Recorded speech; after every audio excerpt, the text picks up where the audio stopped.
Hello everyone, मैं मनोज कुमार तिवारी। मैं आज से एक नया सेक्शन कोऑर्डिनेट सेक्शन शुरू करने जा रहा हूं। यह सेक्शन बहुत इंपॉर्टेंट है। यह सेक्शन जो भी स्टूडेंट आईआईटी का तैयारी कर रहे हैं उन लोगों के लिए बहुत इंपॉर्टेंट है और यह स्कूल एग्जामिनेशन के लिए भी इंपॉर्टेंट है। कोऑर्डिनेट सेक्शन में एक सबसे बड़ा बेनिफिट है कि यह आसान भी होता है और आईआईटी एग्जामिनेशन के लिए बहुत रिलायबल टॉपिक है। रिलायबल कहने का मतलब हो गया कि अगर आप अच्छे से पढ़े हैं तो कंफर्म आप कोऑर्डिनेट का क्वेश्चन आईआईटी में बना के आएंगे और कोऑर्डिनेट से बहुत क्वेश्चन पूछा जाता है आईआईटी में, इसलिए कोऑर्डिनेट आपको अच्छे से करना है अगर आप थोड़ा भी इंटरेस्टेड है किसी भी इंजीनियरिंग कॉलेज में जाने के लिए। तो कोऑर्डिनेट सेक्शन में आपका स्ट्रेट लाइन आपको पढ़ना है। पहले तो आपको basic concept of coordinate system पढ़ना है कि बेसिक कंसेप्ट क्या होता है कोऑर्डिनेट सिस्टम का। उसके बाद आप पढ़ेंगे स्ट्रेट लाइन, फिर पढ़ेंगे सर्किल, फिर पढ़ेंगे कॉनिक सेक्शन जिसमें आप पढ़ेंगे पैराबोला, एलिप्स और हाइपरबोला। ये एक बड़ा सेक्शन है, इसको थोड़ा आप अच्छे से करेंगे। इसमें मेन आपको ज्यादा फोकस करना है स्ट्रेट लाइन और सर्किल पे। अगर आपका स्ट्रेट लाइन और सर्किल अच्छा है तो आपका कॉनिक सेक्शन भी अच्छा होगा, मतलब पैराबोला, एलिप्स और हाइपरबोला, क्योंकि कॉनिक सेक्शन में जो आपका 70% थ्योरी है वो स्ट्रेट लाइन और सर्किल पे ही बेस्ड है। आपको 30% अलग से पढ़ना होगा। तो कोऑर्डिनेट सेक्शन बहुत इंपॉर्टेंट है, बहुत ज्यादा इंपॉर्टेंट है, इसको जरूर अच्छे से करें। जो भी स्टूडेंट आईआईटी क्वालिफाई करते हैं उनका कोऑर्डिनेट बहुत बेहतरीन होता है, तो आप भी इसको अच्छे से करेंगे।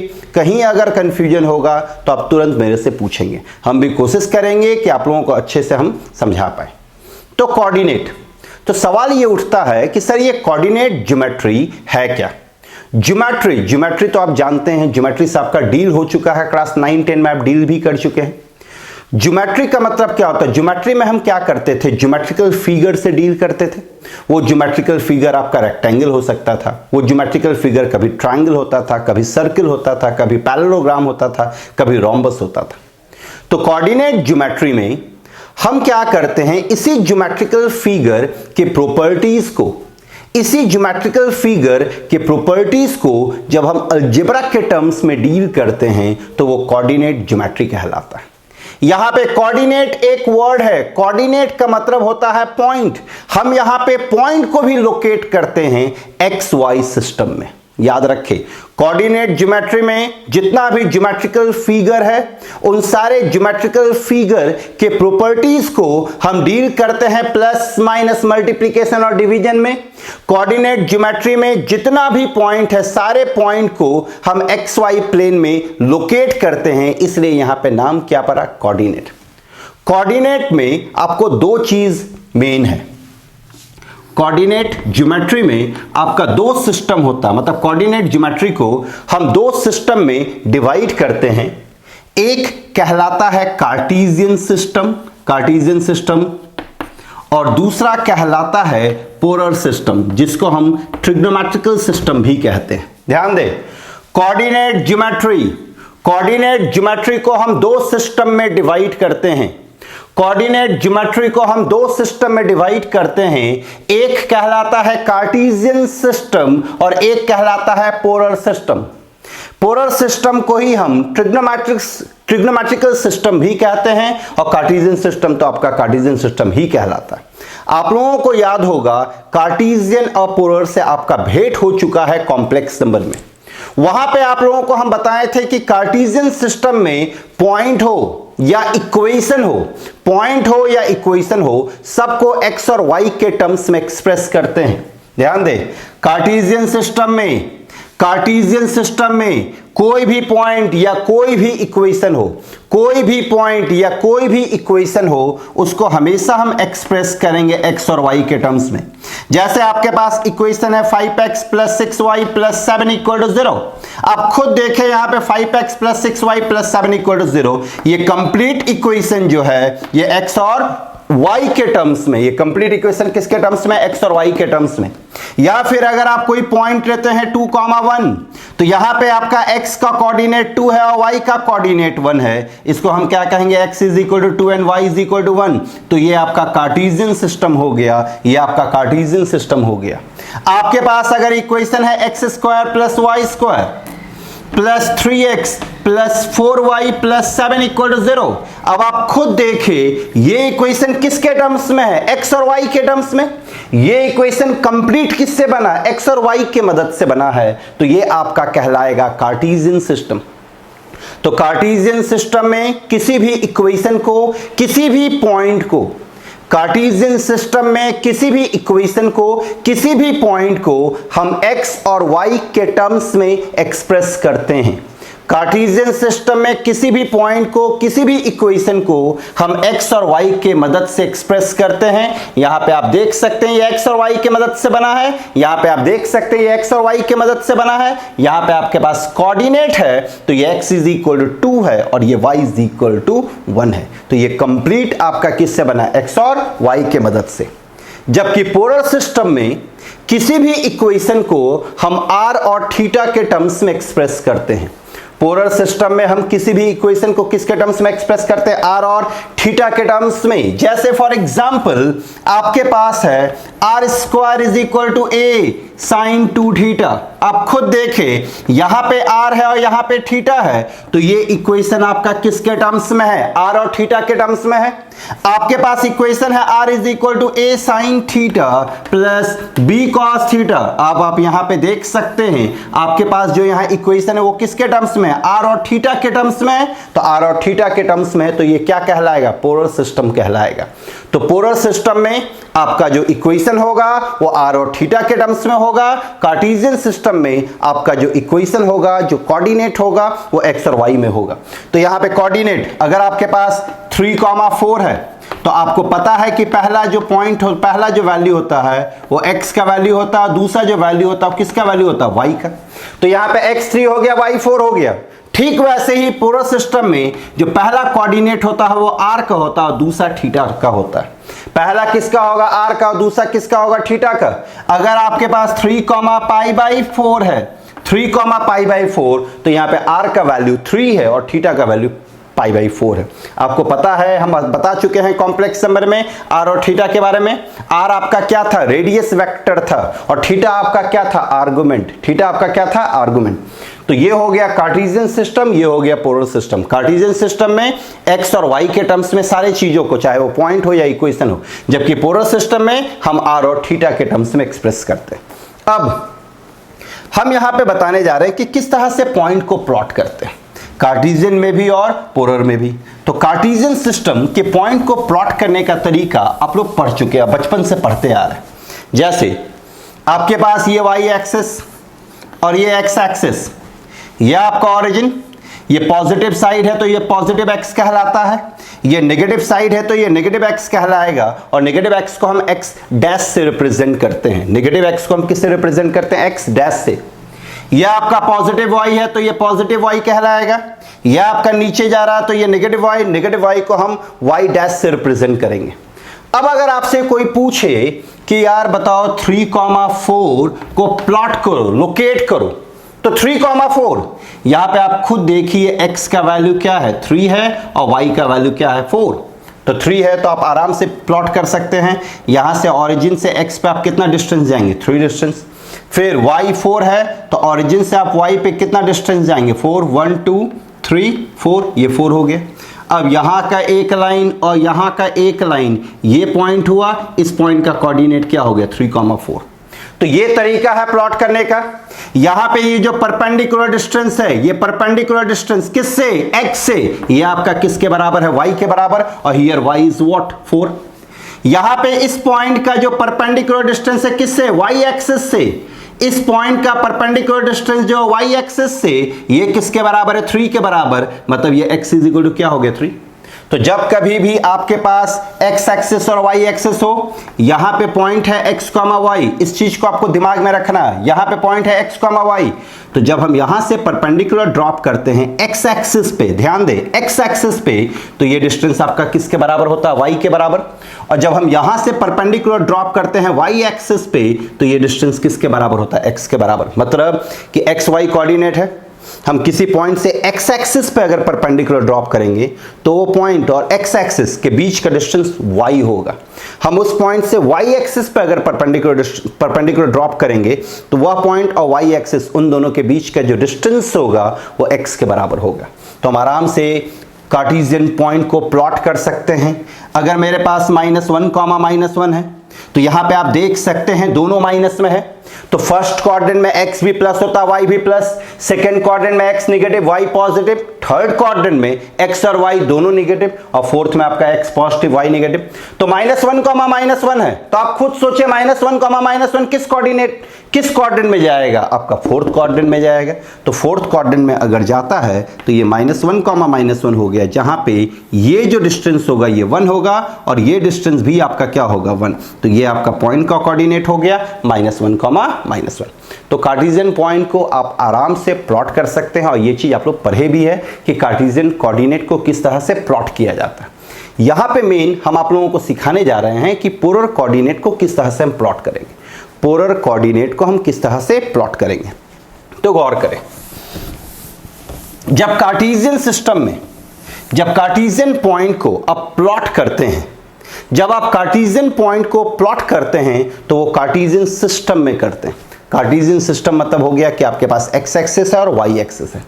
जब आप पोलर कोऑर्डिनेट को प्लॉट करेंगे तो पोलर सिस्टम में करते हैं। पोलर सिस्टम में क्या होता है, ये और ये, इस लाइन को हम कहते हैं थीटा इक्वल टू 0 लाइन। याद रखें, ये किसमें, पोलर सिस्टम में ये क्या कहलाता है आपका, थीटा इक्वल टू 0 लाइन, और ये लाइन आपका कहलाता है theta is equal to π/2 line.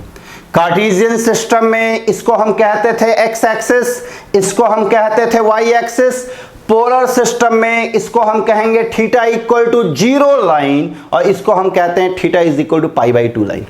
अब आपके पास अगर है 2, π/4, ध्यान दें 2, π/4, तो जब कभी भी आपको पोलर कोऑर्डिनेट प्लॉट करना हो, जब कभी भी आपको पोलर कोऑर्डिनेट प्लॉट करना हो तो सबसे पहले आप थीटा को देखेंगे, आर को बाद में देखेंगे। सबसे पहले आप थीटा को देखेंगे। थीटा यहां पे क्या है, π/4। π/4 आपका क्या है, पॉजिटिव एंगल है। थीटा आपको हम बता चुके हैं ट्रिग्नोमेट्री में कि दो तरह का होता है, एक पॉजिटिव एंगल होता है, एक नेगेटिव एंगल। आपको हम ये भी बताए थे कि पॉजिटिव एंगल कब बनता है, जब आप एंटी क्लॉकवाइज घूमेंगे, और नेगेटिव एंगल कब बनता है, जब आप क्लॉकवाइज घूमेंगे। तो थीटा प्लस भी हो सकता है, थीटा माइनस भी हो सकता है। आपको यह देखना कि है क्या, अगर प्लस है तो आप एंटी क्लॉकवाइज जाएंगे, और अगर माइनस है तो आप क्लॉकवाइज जाएंगे। यहां पे गौर करें, आपके पास क्या प्लस है तो आपको कैसे घूमना है, एंटी क्लॉकवाइज घूमना है। और किससे मेजर करना है, पॉजिटिव एक्स एक्सिस से। एंगल किससे मेजर करेंगे, पॉजिटिव एक्स एक्सिस से। तो ये π/4 है, ये आपका एक्स एक्सिस है, तो आप एक्स एक्सिस से π/4 घूम जाए। याद रखें, एक्स एक्सिस से π/4 घूमे, तो π/4 हम घूम गए, तो ये एंगल आपका π/4 हो गया। हम ऊपर ही क्यों गए, यहां से हम ऊपर भी जा सकते थे, नीचे भी जा सकते थे, बट हम ऊपर इसलिए गए क्योंकि यहां पे एंगल प्लस है। अगर एंगल माइनस होता तो हम नीचे जाते। ध्यान रखेंगे, अगर एंगल प्लस होगा तो एंटी क्लॉकवाइज जाएंगे, अगर एंगल माइनस होगा तो क्लॉकवाइज जाएंगे। यहां पे π/4 है जो कि पॉजिटिव एंगल है, यहां पे π/4 है जो कि पॉजिटिव एंगल है, इसलिए यहां से हम एंटी क्लॉकवाइज जाएंगे ऊपर। तो एंटी क्लॉकवाइज गया तो ये π/4 बना, तो ये बन गया। अब आप यहां पे r को देखेंगे, r का वैल्यू क्या है, 2। तो ऑरिजिन से ये डिस्टेंस आप मेजर करें, ये जो डिस्टेंस होगा ये 2 डिस्टेंस होगा, और इस पॉइंट का कोऑर्डिनेट होगा 2, π/4। अब आपके दिमाग में आएगा से ये मेजर कैसे करेंगे। आपको इसके लेके मेजर नहीं करना है, आपको सिंपली क्या करना है, कुछ दूर जाना है, बस ये डिस्टेंस को दिखा देना कि ये 2 है, तो ये एज्यूम्ड हो जाएगा कि ये 2 है, और ये एंगल आपका क्या है, π/4। तो ध्यान दे, जब कभी भी आपको पोलर सिस्टम का कोऑर्डिनेट प्लॉट करना हो तो सबसे पहले आप थीटा को देखेंगे। जब कभी भी आपको पोलर सिस्टम का कोऑर्डिनेट प्लॉट करना हो तो सबसे पहले आप थीटा को देखेंगे। थीटा दो तरह का चीज हो सकता है, एक पॉजिटिव हो सकता है, एक नेगेटिव। अगर पॉजिटिव है तो आप एंटी क्लॉकवाइज घूमेंगे, याद रखें, पॉजिटिव है तो एंटी क्लॉकवाइज, नेगेटिव है तो क्लॉकवाइज घूमेंगे। किससे घूमेंगे? तो पॉजिटिव एक्स एक्सिस से घूमेंगे, पॉजिटिव एक्स एक्सिस से। अगर पॉजिटिव एंगल है तो पॉजिटिव एक्स एक्सिस से एंटी क्लॉकवाइज, नेगेटिव एंगल है तो पॉजिटिव एक्स एक्सिस से क्लॉकवाइज। एंगल बन गया π/4। अब ये 2 है तो कुछ डिस्टेंस देके यहां पे 2 लिख दें और ये क्या बना दें 2, π/4। अगर आपके पास ऐसा हो,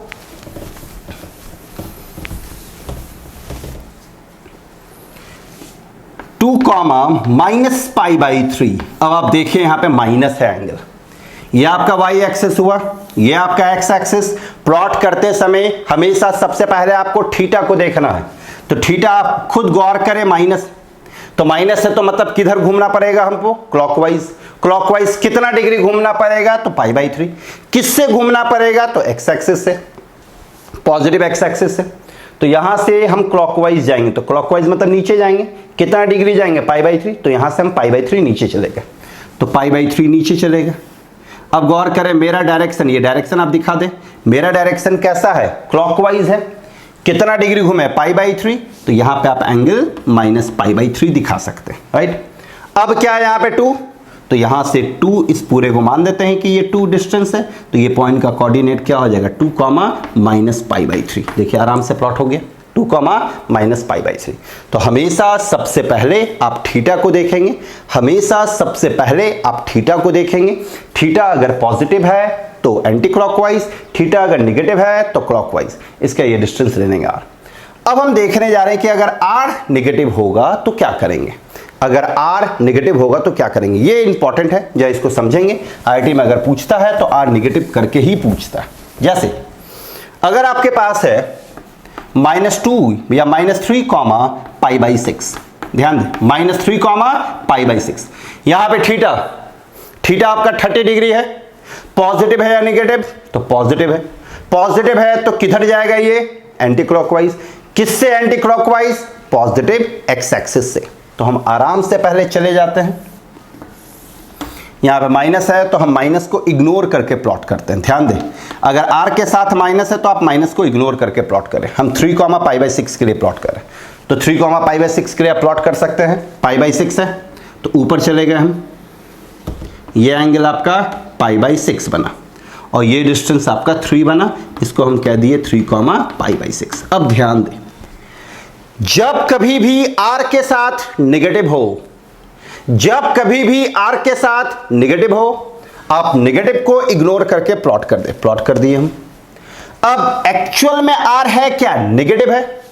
तो आपको क्या करना है, यहां पे मिरर रखे ओरिजिन पे और इसका इमेज ले ले।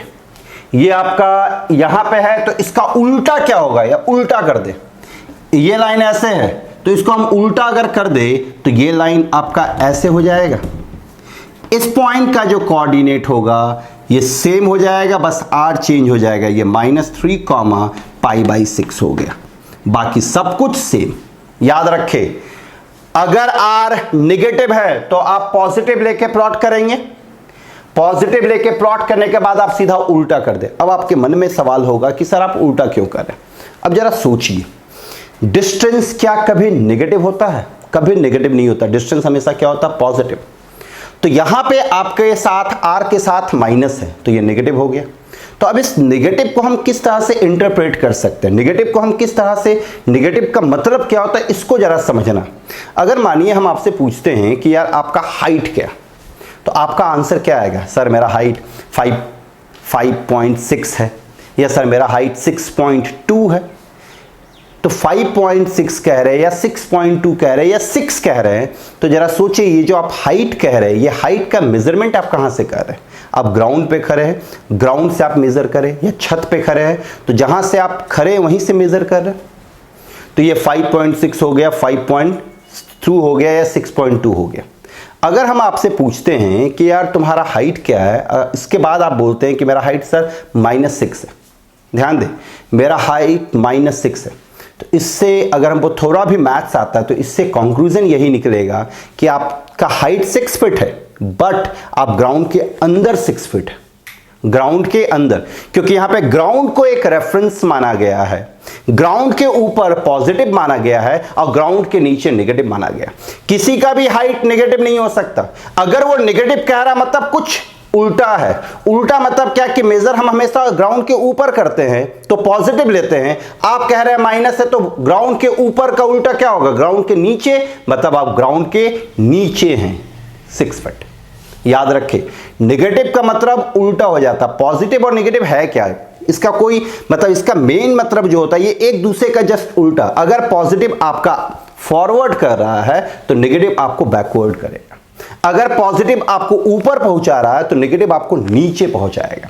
तो +5 मतलब ऊपर, -5 मतलब नीचे। सेम यहां पे +3 मतलब इधर, -3 मतलब पीछे।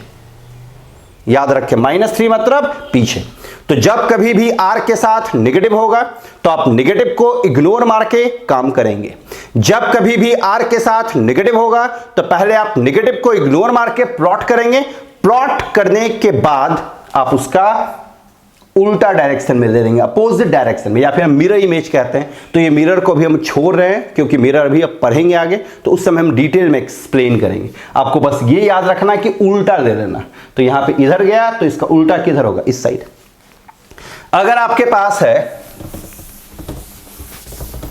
इस टाइप का चीज है -3, -π/4, या इसको चेंज करते हैं इस बार -2, -π/4। तो r के साथ माइनस है। हम आपको क्या बताए थे कि r के साथ माइनस रहेगा तो आप माइनस को इग्नोर करके काम करेंगे। तो हम यहां पे काम करते हैं 2, -π/4 को देख के, 2, -π/4। ये आपका y एक्सिस हुआ, ये आपका x एक्सिस हुआ। यहां पे आप खुद देखिए, आपका एंगल है -π/4, तो -π/4 है तो आप किधर जाएंगे, क्लॉकवाइज जाएंगे। किससे मेजर करेंगे, पॉजिटिव x एक्सिस से। तो अगर आप क्लॉकवाइज गए तो आप इधर आ गए, ये आपका एंगल क्या हो गया, -π/4 हो गया। यहां पे 2 है तो ये डिस्टेंस आपका 2 हो गया। तो इस पॉइंट का कोऑर्डिनेट क्या आ गया, 2, -π/4। बट आपको इसका कोऑर्डिनेट प्लॉट नहीं करना था, आपको इसका कोऑर्डिनेट प्लॉट करना। तो यहां पे माइनस है, मतलब क्या होगा, इसका उल्टा। तो आप खुद देखिए, ये 4th में, तो इसका उल्टा किस क्वाड्रेंट में जाएगा, 2nd क्वाड्रेंट में। तो इसका उल्टा आपका 2nd क्वाड्रेंट में आया। ये पॉइंट, जितना डिस्टेंस ये रखेंगे उतना ही डिस्टेंस ये रखेंगे। याद रखें, ये डिस्टेंस और ये डिस्टेंस सेम होना चाहिए। तो ये क्या हो जाएगा आपका -2, -π/4, और यही आपका रिजल्ट हो जाएगा। तो हम इस तरह से पॉइंट को प्लॉट करते हैं। r नेगेटिव वाला बहुत इंपॉर्टेंट है, इसको आप अच्छे से करेंगे और अगर दिक्कत होता है तो पूछेंगे। एक चीज और देखें, अगर आपके पास 3, 0 है तो यहां पे r आपका किसके बराबर है, 3 के बराबर, और थीटा आपका किसके बराबर है, 0। आपको हम बता चुके हैं कि ये थीटा = 0 होता है और ये थीटा = क्या होता है, π/2। तो थीटा अगर 0 है, थीटा अगर 0 तो मतलब ये किस पे लाई करेगा, इसी पे लाई करेगा ना।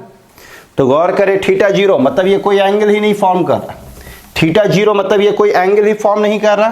तो ये y एक्सिस, ये x एक्सिस हुआ। थीटा 0 मतलब इसी पर रह जाएंगे, कोई एंगल फॉर्म नहीं किया। यहाँ पे r3 है तो कितने डिस्टेंस पे जाएंगे, 3। तो ये आपका हो गया 3, 0।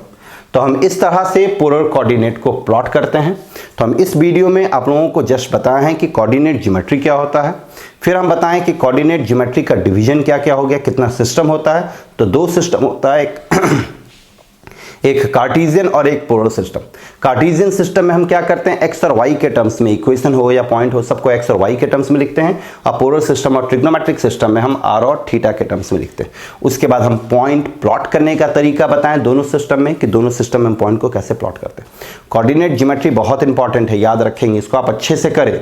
कोऑर्डिनेट ज्योमेट्री अगर आपका अच्छा हो जाता है तो मैथ्स में कट ऑफ क्लियर करने का चांसेस बहुत ज़्यादा बढ़ जाता है। तो कोऑर्डिनेट को आप अच्छे से पूरा प्रैक्टिस करें। इससे रिलेटेड कुछ प्रॉब्लम है उसको आप बनाएं, और कुछ कन्फ्यूजन होता है तो आप लोग मेरे से पूछें। Thank you very much.